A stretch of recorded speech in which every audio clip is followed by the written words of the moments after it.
तो फ्रेंड्स, तो इस मूवी का स्टार्ट वहीं से होता है जहां से पहले पार्ट का एंड हुआ था, जहां पर गॉडजिला ने 2 क्रिएचर्स को मार दिया था।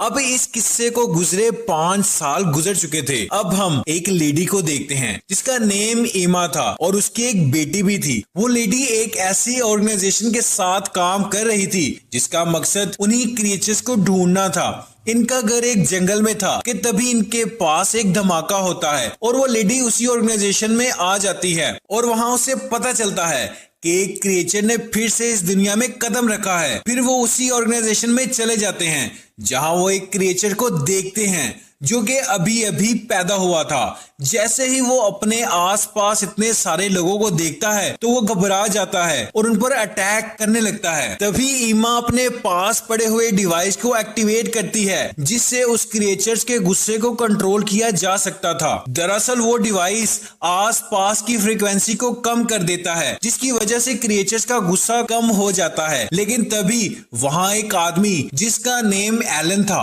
वो वहां आता है। वो इस डिवाइस को हासिल करना चाहता था, इसलिए वो ईमा और उसकी बेटी को वहां से लेकर चला जाता है। वो ईमा और उसकी बेटी को दूसरे मुल्क में उसी ऑर्गेनाइजेशन की दूसरी ब्रांच में ले जाता है। यहाँ ईमा की ऑर्गेनाइजेशन के खिलाफ मीटिंग चल रही थी। इस ऑर्गेनाइजेशन के और भी साइंटिस्ट वहाँ मौजूद थे। वो चाहते थे कि वो नेचर की हिफाजत करें। उसी ऑर्गेनाइजेशन के लोगों में से एक डॉक्टर को पता चलता है कि ईमा और उसकी बेटी को किडनैप करके यहाँ लाया गया है। वो ये सुनकर ईमा के एक्स हस्बैंड के पास जाता है और डिवाइसेस भी उसी ने ही बनाई थी। डॉक्टर उसे अपने मिशन के बारे में बताता है लेकिन वो उसकी बात नहीं मानता, जिसके बाद वो कहता है कि इससे तुम्हारी बीवी और तुम्हारी बेटी वापस आ सकती है, जिससे वो मान जाता है। फिर वो समुद्र के नीचे अपने कंट्रोल रूम में चले जाते हैं जहां इन ऑर्गेनाइजेशन की ब्रांच थी। वहां इन्होंने एक क्रिएचर को रखा हुआ था। अब वो यहाँ इसलिए आए थे ताकि वो यहाँ इस क्रिएचर को ट्रैप कर सकें और इसी के साथ वो गॉडजिला को भी ढूंढ रहे थे, लेकिन उन्हें गॉडजिला का सिग्नल कहीं भी नहीं मिलता। फिर अचानक फ्रीक्वेंसी बहुत ही ज्यादा तेज हो जाती है और लगता है कि गॉडजिला बहुत ही गुस्से में है। फिर हमें गॉडजिला को दिखाया जाता है जो कि समुंदर में था और उनकी तरफ लगे शीशे को तोड़ने लगता है। जब भी गॉडजिला को लगता था कि कहीं पर कोई खतरनाक क्रिएचर है तो उसके पास समुंदर से ही जाया करता था। अब वो एंटार्क्टिका जाता है जिसे हमें पता चलता है कि कोई खतरनाक क्रिएचर वहां पर है। तभी वो लोग भी उसका पीछा करते हैं और जैसे ही वो वहां पहुंचता है तो हम देखते हैं कि वहां बहुत ही बड़ा ड्रैगन था जिसके 3 सर थे। इस क्रिएचर को किंग अरोरा कहा जाता है, लेकिन इस ऑर्गेनाइजेशन ने उसे सुला कर रखा हुआ था और वो अभी एक्टिव नहीं था। जब डॉक्टर एमा को बचाने के लिए वहां जाता है तो ये देखकर काफी हैरान रह जाता है कि एमा भी एलन के साथ मिली हुई है। वो प्लान के मुताबिक यहाँ लाई गई थी ताकि वो उस किंग ड्रैगन को जगा सके। अब वो अपने एक्स हस्बैंड और डॉक्टर के साथ जाने से इनकार कर देती है और जाते जाते उस ड्रैगन की दीवार को तोड़ देती है। अब वो एक्टिव हो चुका था और दीवार से बाहर आ चुका था। गॉडजिला को इसी वक्त का इंतजार था। दोनों की काफी फाइट होती है लेकिन वो क्रिएचर गॉडजिला को गिराकर बाकी लोगों की तरफ बढ़ता है। एमा जब ये देखती है तो सोचती है कि इस तरह तो हर तरफ तबाही मच जाएगी, इसलिए वो अपनी डिवाइस ऑन करती है और इस किंग ड्रैगन का गुस्सा कम करती है जिससे वो वहां से चला जाता है और एमा भी एलन के साथ वहां से चली जाती है और ऑर्गेनाइजेशन के लोग भी उस किंग मॉन्स्टर के पीछे थे ताकि उसे खत्म कर सकें। तभी एमा उन्हें कॉल करती है और बताती है कि मैं तुम्हें बताती हूँ कि मैं क्यों दुश्मन के साथ मिली। वो उन्हें बताती है कि तुम लोग तो इस काबिल ही नहीं थे कि तुम लोगों के साथ रहा जाए। तुम लोग तो क्रिएचर्स को इवन नेचर को नुकसान पहुंचा रहे थे। मैं एक एक करके सारे क्रिएचर्स को आजाद कर दूंगी और अब यही क्रिएचर्स हमारी मदद कर सकते हैं क्योंकि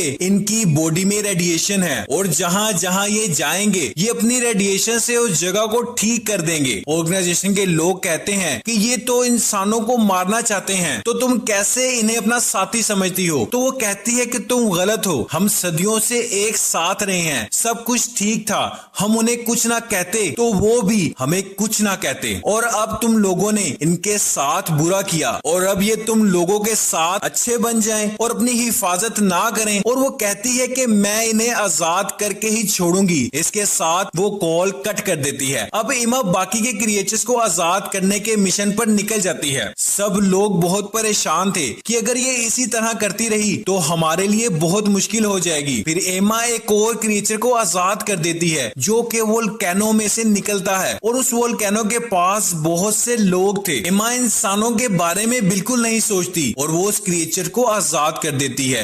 ये जो क्रिएचर वोल्केनो से निकला था, इस पर आर्मी अटैक करती है। ये उस प्लेन्स पर अटैक करने ही वाला था क्योंकि वहां किंग मॉन्स्टर आ गया था। उन दोनों में काफी लड़ाई होती है क्योंकि किंग मॉन्स्टर काफी ज्यादा पावरफुल था, इसलिए वो दूसरे मॉन्स्टर को काफी ज्यादा जख्मी कर देता है। और फिर वो ऑर्गेनाइजेशन के लोगों पर अटैक करने ही वाला था कि वहां गॉडजिला आ जाता है और उसी मॉन्स्टर पर अटैक कर देता है और उसका एक सर उतार देता है। दोनों में काफी लड़ाई होती है और ये लड़ाई काफी देर तक चलती है। लोग भी बहुत ज्यादा घबराए हुए थे, लेकिन उन्हें गॉडजिला पर भरोसा था। तभी आर्मी उन्हें बताती है कि जब वार हो रही थी तो हमने एक मिसाइल बनाया था जो कि 2 किलोमीटर तक हर चीज को तबाह कर देता है, और हम वही मिसाइल चलाने वाले हैं ताकि ये क्रिएचर्स मर जाएं। और इसी के साथ हमें गॉडजिला को मारना भी मजबूरी है। जिसके बाद ऑर्गेनाइजेशन के लोग वहां से काफी दूर चले जाते हैं। अब आर्मी समुंदर से वो मिसाइल चलाती है जिससे बहुत बड़ा ब्लास्ट होता है और गॉडजिला भी काफी जख्मी हो जाता है और दूर जाकर गिरता है। लेकिन हम देखते हैं कि उस मॉन्स्टर को तो कुछ भी नहीं हुआ, बल्कि वो तो और भी ज्यादा पावरफुल हो गया था। जिसके बाद वो वोल्केनो पर जाकर बैठ जाता है और इसके बाद वो अपना सर दोबारा से रीजनरेट कर लेता है और इसके साथ ही वो सारे क्रिएचर्स को सिग्नल देता है जिससे सारे क्रिएचर्स जाग जाते हैं। अब ऑर्गेनाइजेशन वाले काफी परेशान थे क्योंकि इस मॉन्स्टर को इतने हैवी मिसाइल से भी कुछ नहीं हुआ था। तभी उन्हें पता चलता है कि ये तो जमीन का क्रिएचर ही नहीं है बल्कि ये एलियन है जो कि दूसरी दुनिया से आया है, और इसीलिए गॉडजिला उसे मारना चाहता था क्योंकि गॉडजिला ऑलरेडी यहाँ का किंग था।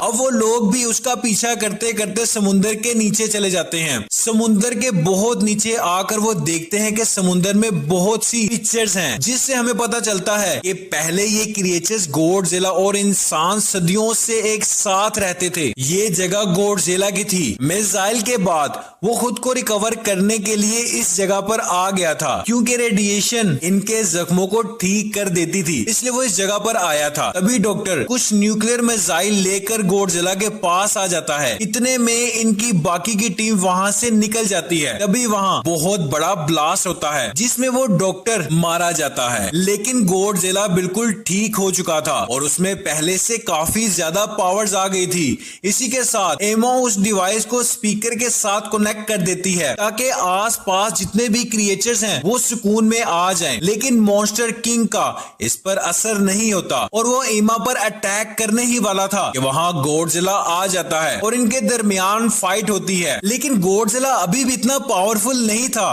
कि उस मॉन्स्टर को हरा सके, और किंग मॉन्स्टर गॉडजिला को मारने ही वाला था कि गॉडजिला की पार्टनर वहां आ जाती है और किंग मॉन्स्टर पर अटैक कर देती है। लेकिन वोल्केनो वाला क्रिएचर वहां आ जाता है और उसे रोक देता है। यहाँ उन दोनों की भी फाइट होती है और गॉडजिला और किंग मॉन्स्टर की भी फाइट होती है। तभी गॉडजिला का पार्टनर उस क्रिएचर को मार देता है। गॉडजिला के करीब रेडिएशन होने की वजह से उसकी पावर्स काफी इंक्रीज हो जाती हैं, लेकिन फिर भी वो उसे हरा नहीं पा रहा था, इसलिए गॉडजिला का पार्टनर अपनी जान दे देता है जिससे उसमें से बहुत सारी रेडिएशंस निकलती हैं और इससे गॉडजिला बहुत ज्यादा पावरफुल हो जाता है। तभी वो मॉन्स्टर गॉडजिला पर अटैक करता है, लेकिन गॉडजिला जानता था कि अब वो बहुत पावरफुल हो चुका है। जिसके बाद वो उस पर अटैक करता है और उस मॉन्स्टर को मार देता है। जिसके बाद हमें दिखाया जाता है कि सभी क्रिएचर्स गॉडजिला के आगे झुक जाते हैं और अब वो यहाँ सबका किंग था। और इसी के साथ ये मूवी खत्म हो जाती है।